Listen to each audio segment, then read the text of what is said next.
Good evening and welcome to tonight's show from DJN TV, Disc Jockey News TV.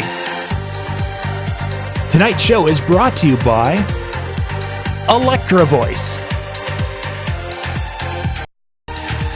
DJ Event Planner, DJ Trivia, Odyssey Innovative Designs and Cases, NLFX Professional, Promo Only, and the DJN TV Insiders.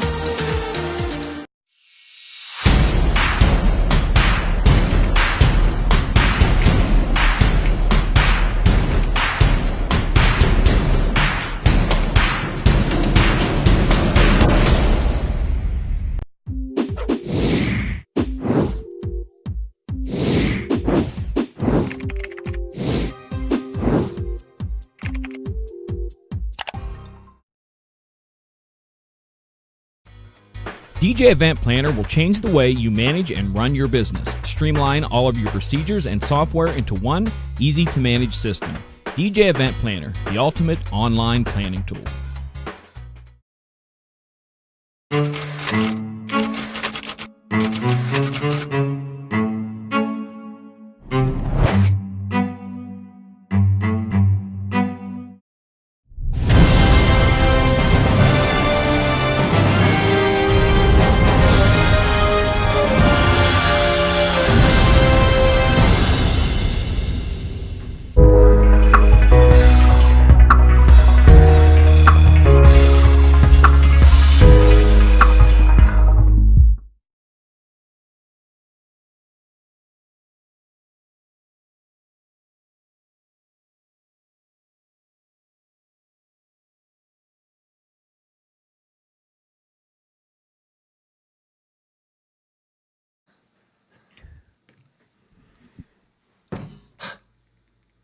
So now we are? We are.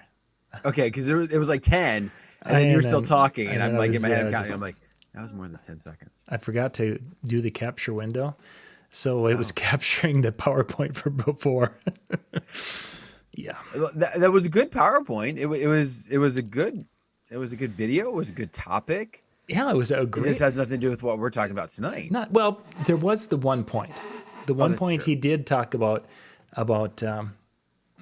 making sure that you have the mayonnaise on both sides of the bread. That was good. That fits with our topic. I like a little pepper thrown in there as well. Ooh, a little pepper jack cheese because we are near Wisconsin, so everything is better with cheese. Yeah, no. Oh, okay. It's weird. I'm the son of a dairy farmer, and I really care for cheese. But it's all good. Cheese is bad. Oh my goodness. Well, anyway, on that note, welcome everybody, and thank you very much for taking time out of your Monday evening to join us. I don't know what you were doing before this, but you missed out on two great shows. John was lucky enough to be able to put together kind of a last-minute change, but a great show talking about photo booths as part of our PBN TV programming. As then he followed it up with some great talks, some 15 tips. That's what it was. 15 tips rather for just making sure you're doing some of the right things and making sure you're thinking of some of the things. And whether you may have thought, I got this in the bag. A lot of great refreshers in there. Just stuff that's like, oh, I hadn't thought of it that way before. So, and it was really kind of cool. That was a list that was actually submitted by someone in a comment on one of our YouTube videos. And it was such a great little list, and they put so much time into it. So for those of you out there who are commenting, most of the time we do see the comments. Sometimes that we reply if it's appropriate, and sometimes, maybe not. But in this, unless you're me, I just never check the comments. Yeah, you don't, because you've got important things in your world. But I, on the other hand, can sit there. No, their comments are important, John. Their comments are absolutely important, and that's why you like so. So anyway, thank you for the comments, and thank you for those tips. And I had asked if they'd mind if we share, and they said please do it. So, yay! We had some good discussion, and even in the chat room there was some great talk on some different takes on that, which is unfortunate that the live chat disappears.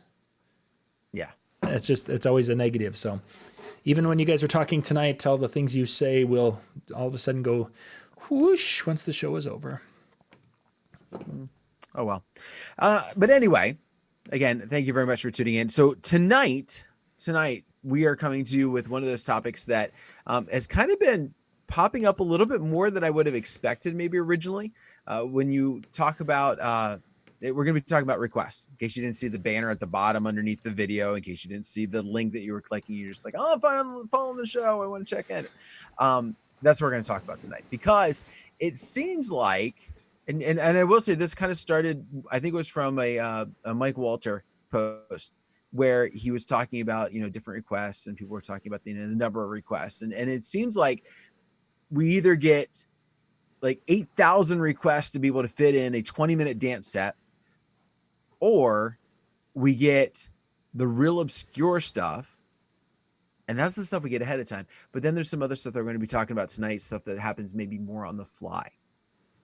So Very much so. Let's go ahead and jump into the first one. The first one, and John, I'm really curious to this. Do you have a policy when a couple comes to you and says, we want some requests, we want something to hear for the night? Do you have any sort of stipulations with that, or you just say, bring it on? I've had over the years, I've gone both ways. There have been times where we had the 10. Give me 10 upbeat songs and 5 slow songs, and that was it. And then, of course, there's special dances. Then I've gone to the point where they can make a list of 100 songs. I really don't care. It's just that we have the conversation that there's only so many songs, and from your list, I will play the whole thing if you want me to, and not take any requests or do anything from the outside. Or I can take your songs and pick out the ones, your 10 must plays, and mix in guest requests and things I think will work. I really don't have a set in stone. In couples, I have some that will, the last wedding I did, they had their first dance and the 2 spotlight dances, and that was it. And I almost felt like I was going in kind of naked. Yeah. It was really, it was almost uncomfortable. Well, when they don't give you that list or genre or anything, I find myself that I start looking at their first dance. I start looking at their parent dances and trying to go, okay, where am I starting here? Like, what do I have to begin with? What are you giving me to work with? And what I found so often, which is it's so ironic in some aspects, a lot of times their first dance lately has been a country song. Yes. Of some sort. And their parent dances sometimes will be a country song, because you got the great ones like, My Little Girl and any number. Yeah, there's quite a few. First. Yeah, so you have like those songs, and so it's like a bunch of country, and so like, oh, they must be country fans. And then you drop something like, old school hip hop, and they're just like, yeah, and it's like, wait a minute here. Like not that you can't, I guess, like both, but not exactly what I was expecting based upon what you gave me. And it's interesting. And I've done the exact same thing where they've given you only a couple of songs, and then you become this like Sherlock Holmes character. Okay, enough. They're liking this, and I see that they drive that type of vehicle, and I see that some of the guests are dressed this way, and now we're going to come to a logical conclusion that's going to be wrong. But we're going to come to that conclusion anyway, and then we're going to try our hypothesis, and it's going to fail abysmally, and we'll be playing hip hop, and they'll go crazy. Yeah. So you don't have a like, they give you that 100-song list, and you don't have a, listen, that's too many. Like, let's pare this down together, or you just kind of, because here's what I like when I get a list, when they start talking about dropping me a list. One of the things that I always tell them, I'm like, listen, you ideally think about how long we're going to be having a dance portion. Even if I quick mix, the songs in to the level that I'm comfortable with quick mixing, I'm probably not getting more than 30 in an hour. Right. Yeah. So if we've got 2 hours of open dancing, that's at most 60 songs, and I'm not getting to your guests. So I always ask them to bold them or star them or some sort of designation that these are the must plays, and then everything else will be, I'll get to what I can. Similar type of policy, or you just somewhat, yeah. Or you kind of treat the whole list as I'm going to do what I can. We utilize the DJ Event Planner system, and in that, of course, it has the must play, play if possible, and don't play. And I really emphasize that in our earlier meetings or earlier communications, the importance of going through and not picking too many excuse me, too many must plays, because there's only so many songs you can play. You know, Reggie, what's the average number of songs you can play at a wedding? Well, if every song is 3 minutes long, which you know many of them aren't, you know, that's 20 per hour. That means 80 songs. If I'm playing 50s and 60s, maybe 90 to 95 songs an hour, you know, if I just played that. So there's not a lot of room for that 120 request songs list. I will say one of the things, and let me just make sure I didn't get anything in here I forgot, because I have my list of 5, and so here, let me just real quick here. Yeah, so I try not to. I try to kind of also look over the list and say, is there anything that I can knock out during dinner? Like, are these just, you know, let's let them be toe tappers, let them be cocktail type of things. But you know, let's at least cater to what they're wanting to hear. And just hope, you know, and hey, if they want to come up and use the dance floor to dance because it's that song that was actually going to be hit and I had no clue, you know, have at it. So let's you get there's a list.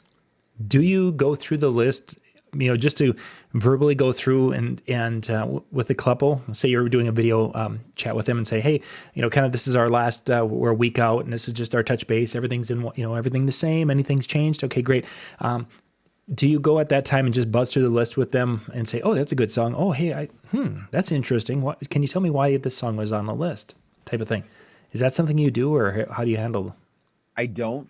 And it mainly comes down to time. Okay. You know, when I'm looking at it, one of those things where they give me the list. Now, if I'm looking through it and I see either something that's just different or mislabeled or something like that, sometimes I'll reach out to them via email. Hey, by the way, I was looking over the list, putting together my folders, making sure I was all set to go. And I noticed this song. I said, don't know if I'm thinking of the right one. And so I sometimes will ask for clarity, and sometimes then I'll get the story that goes along with it. Oh yeah, you know, that's the song that.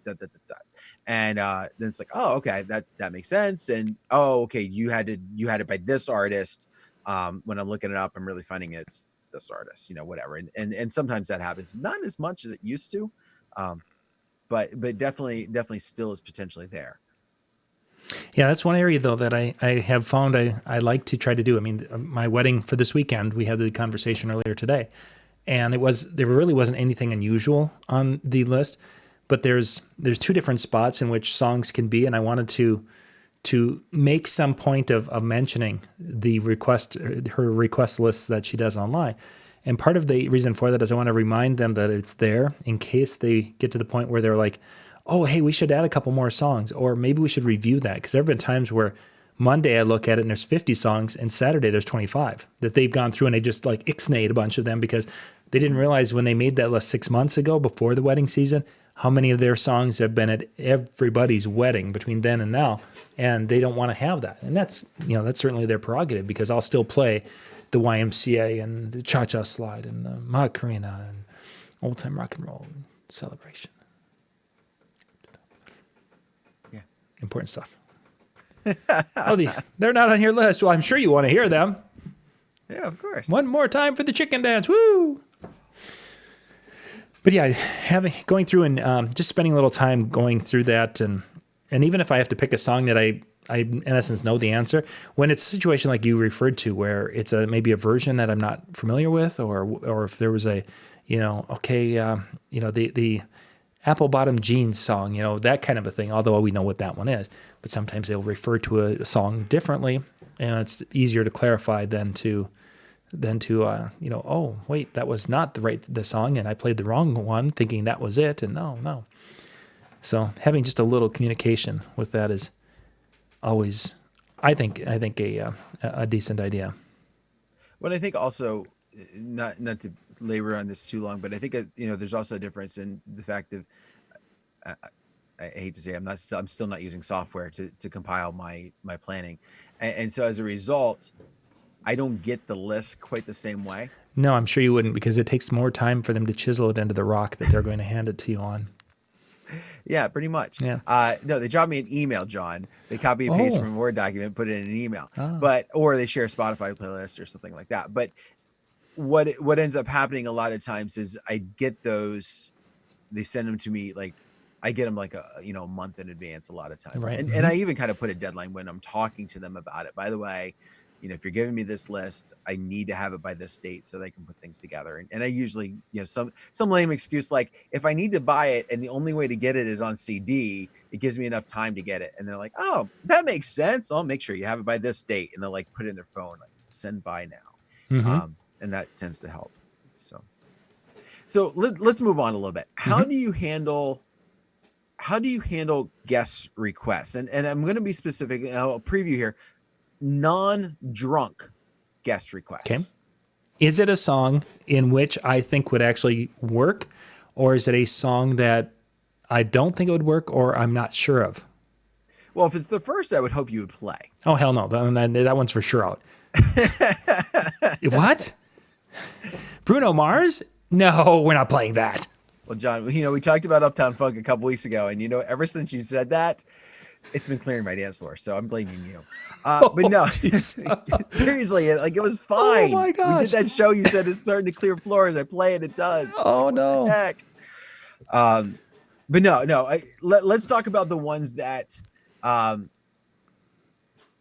not bizarre. All right, so far out there, but they're not necessarily commonplace. So they're kind of in that borderline, like maybe this would work, but I'm not 100% sure. Where do you tend to go with that? So it's a song request. Let's say if they were going to come up and they're going to request an Eddie Money song. We're at a wedding and they're like, hey, can you come up and play Eddie Money? And it was a great. And it's, Eddie Money stuff probably is not a really danceable, not the great things that way. In a situation like that, I would have the conversation, especially if they're not intoxicated. It's like, early on in the night, we really want to make sure we're hitting the high crowd recognition danceable songs so people are on the dance floor. And it's a great song. 2 Tickets to Paradise is an absolute great song. But it's going to be something, if we can work it in, it's going to be worked in a little bit later. So after we've gone through and we've made that connection with the people on the dance floor, then we can take some more chances with songs that may not be danceable, but we're going to still pull a few people out just because they like to sing along and maybe dance a little bit. And then we will use it at that point in time. That I've had that conversation about being able to take more chances with the music on our dance floor later in the evening. And people seem to get that. Even the drunk people are like, oh yeah, you probably want to play the stuff to keep the girls on the floor right now. Yep. Yep, that's exactly it. Because no one wants to see your big ugly butt out on my dance floor. I'm just gonna say it. No. Well, and the ones that are asking for the ones that are real obscure. They're the ones that are at the bar going, yeah, great song. Oh, exactly. Yeah. And it's like, and there are times where you play one of those songs and it's like you weren't expecting it, and all of a sudden you play it and everyone's going crazy for it, and you're like, oh, gosh, I should play that next week because it went over so well, and then of course you do, and it didn't go over next week or the week after. Yeah. Call it classic with like that select. And then 3 years later, then all of a sudden Brian and I are putting it on a Tuesday night show as a forgotten hit that worked once. Oh my goodness. So I struggle a lot of times with it when they're coming up because when they're asking for that style, when they're asking for the songs that you're just kind of like, this might work, this might not. I really struggle because it's like, I want to be able to cater to what they want to hear, because if they want to hear it, more than likely they're going to dance. But in the same respect, it's one of those things where it's just like, man, I just don't know. It's that big chance that you're so afraid you're going to clear your floor and have to start from scratch because you took their advice. And I find that what's doing this a lot for me right now is some of that 90s rap things and things that we used to do quite a bit in the club. And people will come up and say, hey, can you play, some or even like Digital Underground's Humpty Dance. People have requested that, or Young MC, Bust a Move, getting into that, even a little older. And it's like, okay, good song. Will it fly? You look at the crowd. Cowboy hats, cowboy boots. Brandon Barnes. Denim, flannel, walker, hearing aids. Looks good. We should be able to do it. Well, the hearing aid's not going to hear it anyway, so it's all good.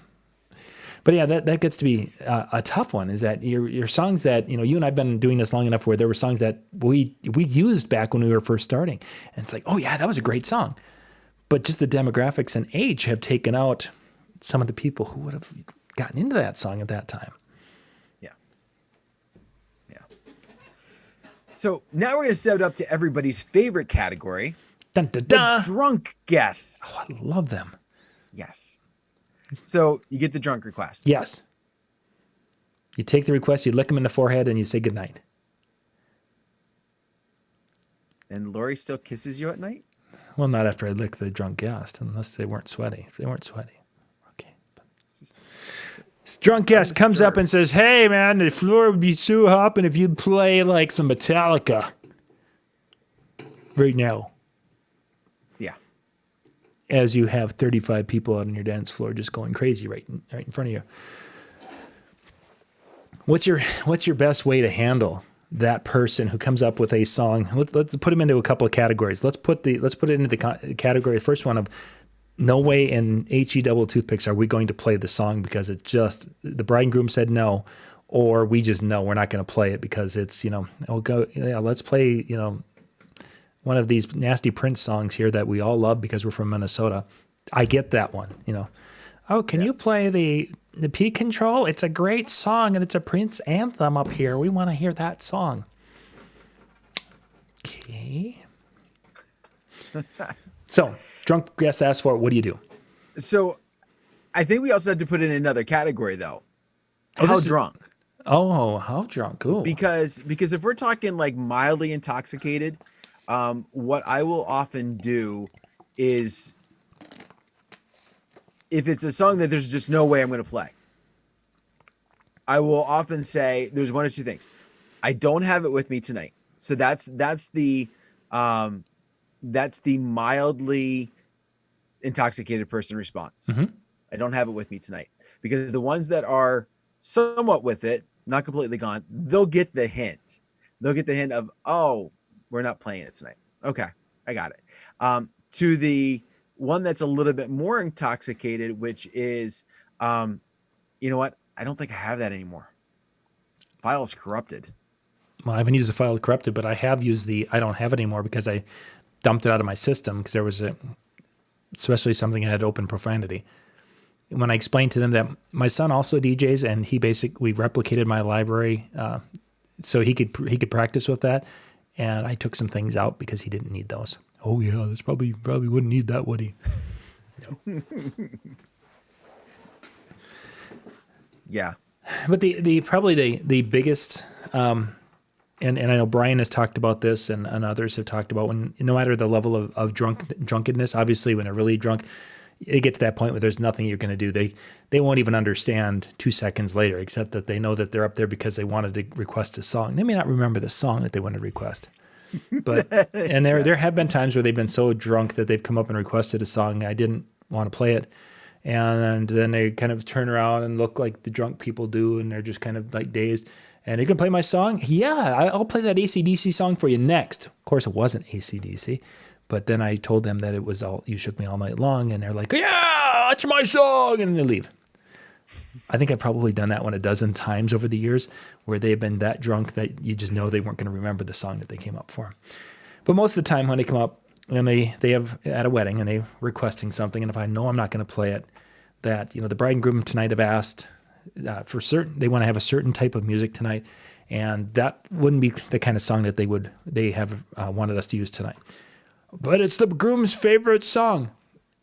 It might be his favorite song for at home, but at the dance, they wanted me to do this and create this atmosphere. And I'm sorry, I just can't do it.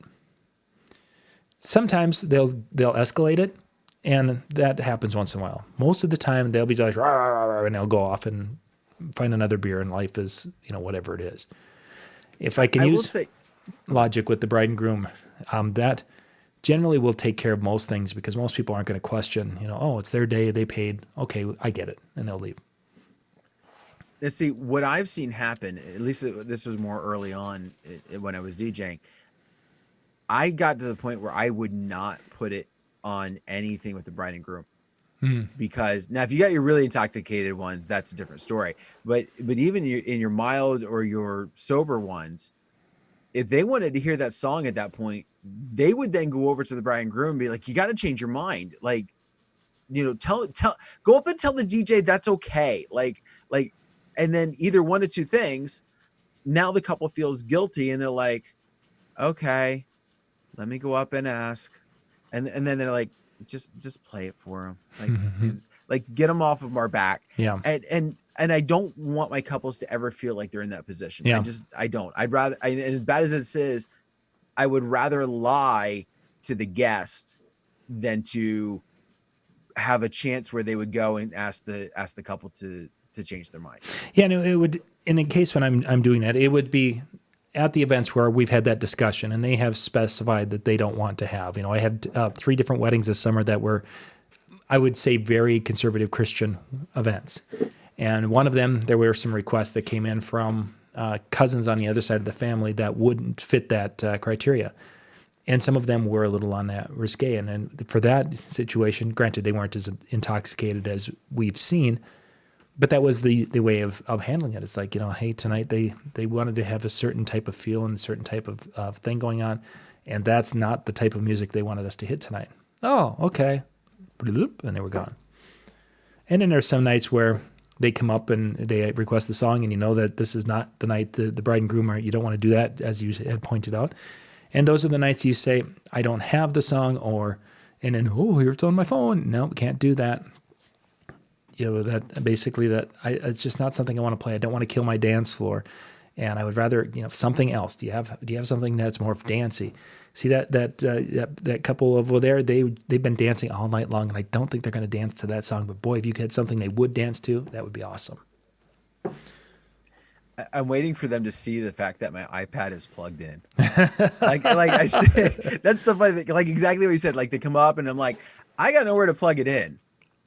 And nobody ever sees the fact that I've got the iPad with an audio cord plugged into the headphone jack of my iPad that's sitting there, and it's just like I don't know what to tell you. One of my favorites, though, going back to the really intoxicated people, is give me a little bit, I'll get it on for you, and then you see if they just forget, because sometimes they're that intoxicated, like you said, they forget. The ones that don't really crack me up, because they'll come up and they'll be like, hey, can you get on, can you get on that song? Or, when are you going to get that song on? Where were you? I played it like 5 minutes ago. Like, seriously, like I just got done playing it. Oh, I was in the bathroom. Oh, can you play it again? Oh. No, I can't. Can we come up with something else? And so sometimes I'll play that game with them a little bit. They're just to have fun. I mean, when they're that intoxicated, you got to do something. Or I love it when they're just like, I was on the floor, like I was dancing. I didn't hear it. Ooh, and you have another one. Like it's just like that's the philosophy, and it's just like, oh gosh. Oh, all right. So we've kind of talked a little bit about it, but intoxicated, sober, etc.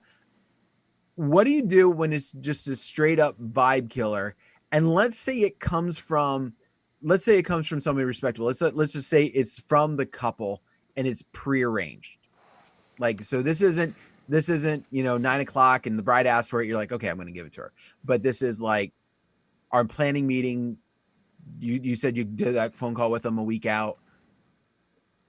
How do you approach the vibe killer? See, and that'll be a time where I really do incorporate the whole that this is a song, a special request from the bride and the groom, especially if it's going to be a vibe killer or if it's a straight sing along song. That doesn't mean I won't, hey, come on out and sing along with the bride and groom or the favorite song of the brides, to explain to the crowd the importance of the song.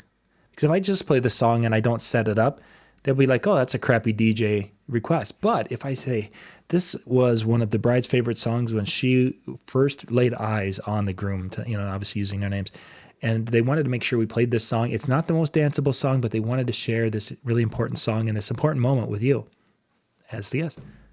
Setting it up it's all in a setup. You can do incredible things with that. You can play some incredible crappy music, and people will think it's the greatest thing because it was for a specific reason. whether sometimes it's a dedication to a lost loved one, and it's it's going to be a room killer, or it's a song that had significant meaning. It was something that Grandpa used to sing to little Susie when she was a little wee lad type of thing. Well, a little wee lass, excuse me, lass, yeah. But it's in the setups, and a proper setup is critical to that to make it fly. You hit on something that as I'm sitting there thinking, I'm like, I think of some of my vendor friends who have complained about other DJs, like, oh man, their selection was horrible. And I would actually go to them, was this requested? Was this the idea of the bride and groom? I mean, I hate to say it, but you can't necessarily say it's the DJ if it might not have been. And so utilizing those cues, utilizing that connection from the music and to the couple really kind of bails you out. And we've seen it in the chat rooms and people mention it, and every time it's mentioned, I'm like, that's kind of a cop out. Like, seriously, like, come on.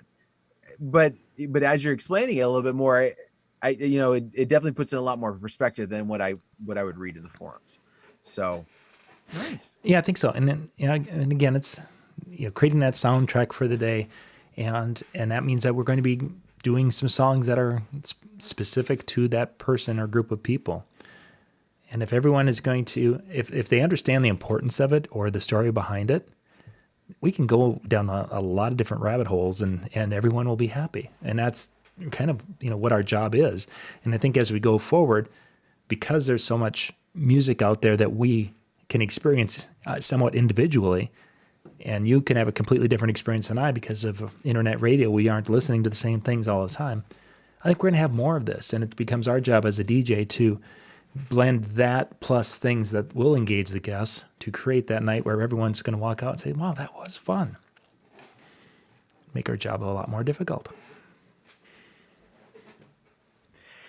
So let's go another route. Mm-hmm. All right. And kind of similar to this idea. All right. Kind of similar to this idea. But my question is, when we get the requests that are obscure, does this mean if we don't know it, that the general audience wouldn't know it? Like, sometimes I have that, like, I get that request and I've asked them, I'm like, where does this come from? Especially when they're giving me a bunch of them. Mm-hmm. Day just mentioned in the I chat saw a that few too, moments yeah. ago, where, the groom handed me a USB with 80 songs, and, he didn't think they would know it. And sure enough, they did, and they had a great time. But at what point do you throw caution to the wind on the obscure stuff? Or do you just say, again, let's make that connection, and we're gonna get through this one way, or, hell or high water?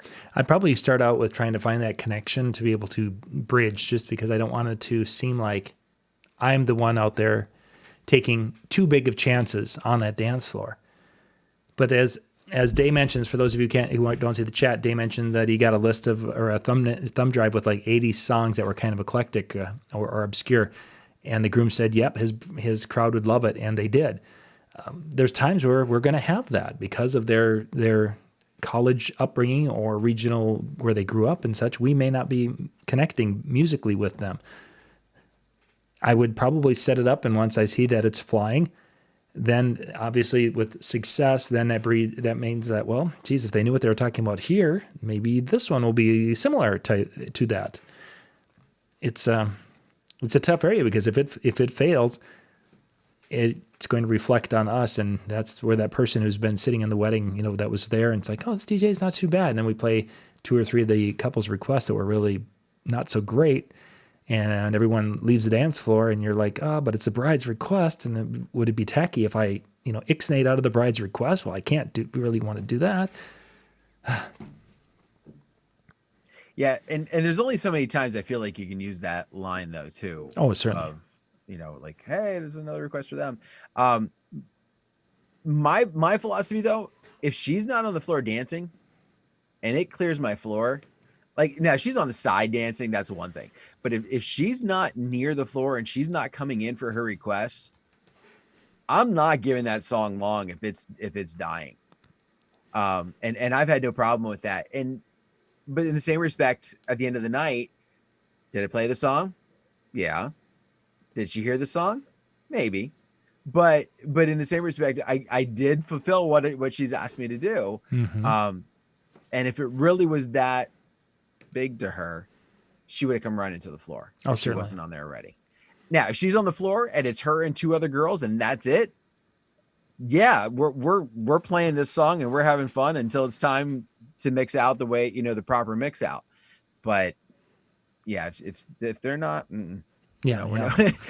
my job is to get that party going back as quick as it can, like back to where it needs to be. And then there's the times where the bride or groom has requested a song, and it's going to be like, oh my gosh, this is a big song. This is going to be a great, yay! I'm happy to play.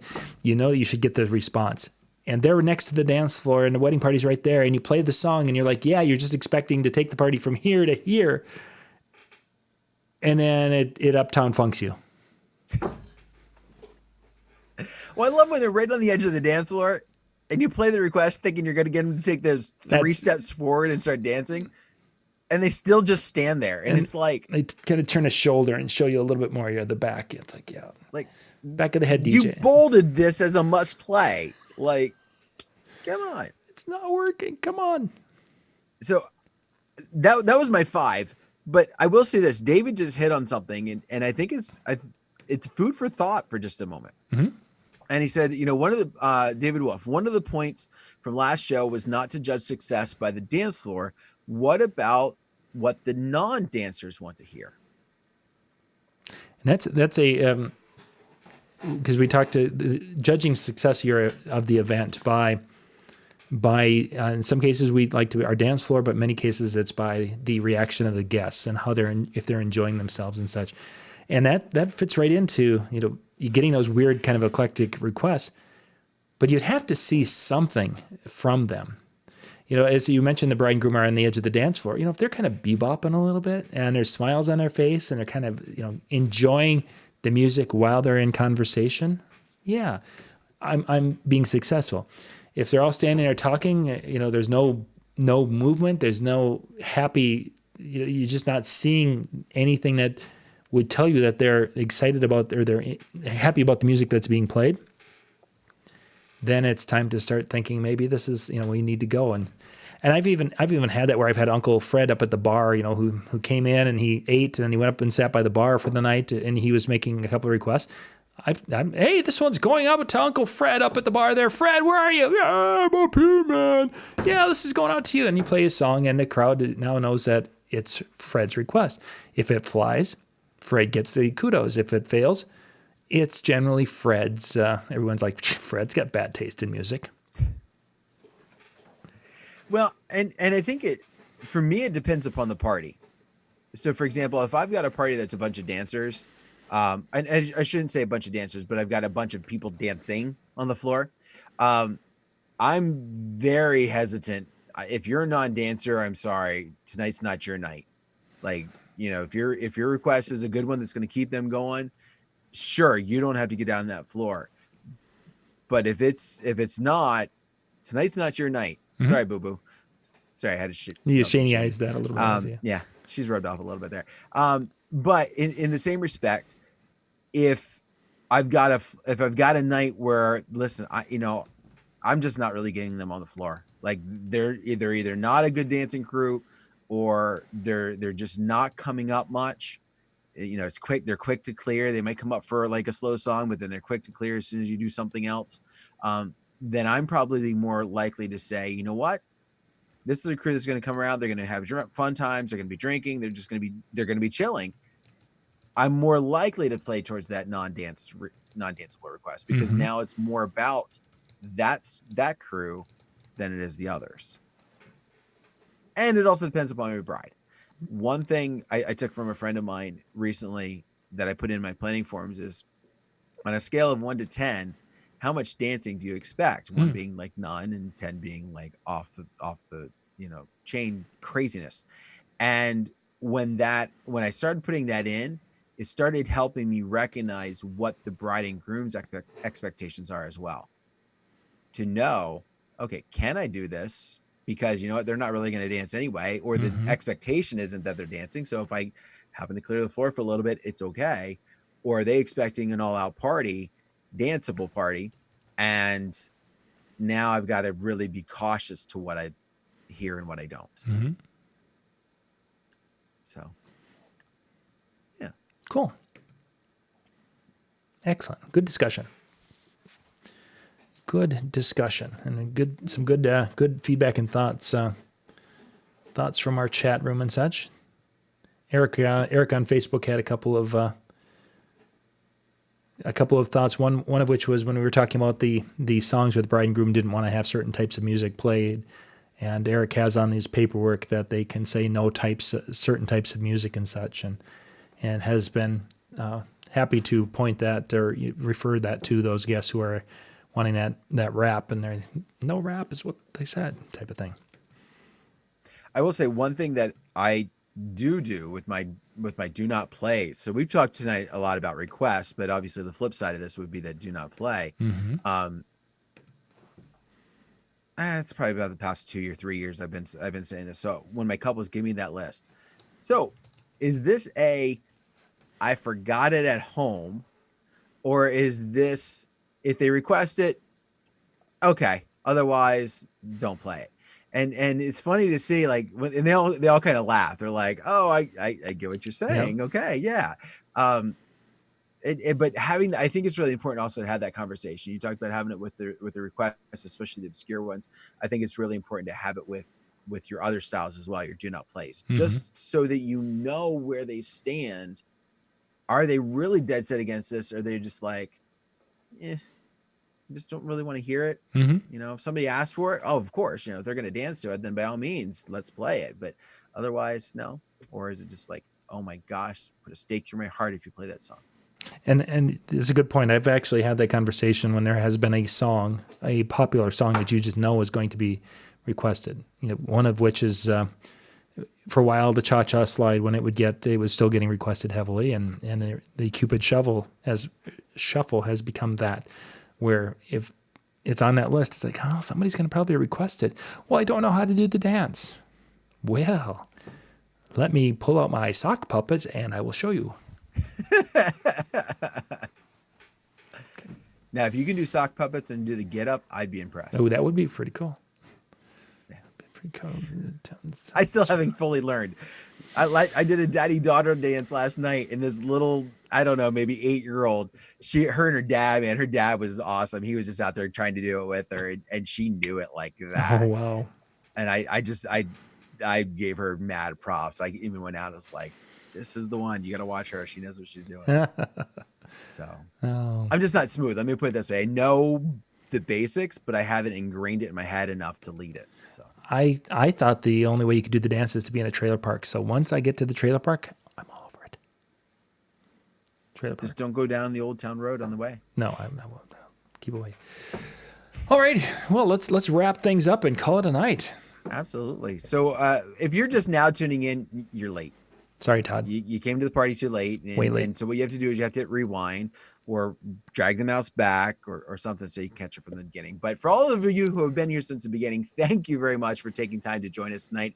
Hopefully you got some food for thought about requests, maybe how you handle them, or if you hadn't thought about how you might handle them before, especially those drunk ones or those mildly drunk people. Hopefully we gave you a few tips to maybe help you along the way. Some great shows coming up this week. Brian Scott Red is going to be on tomorrow night.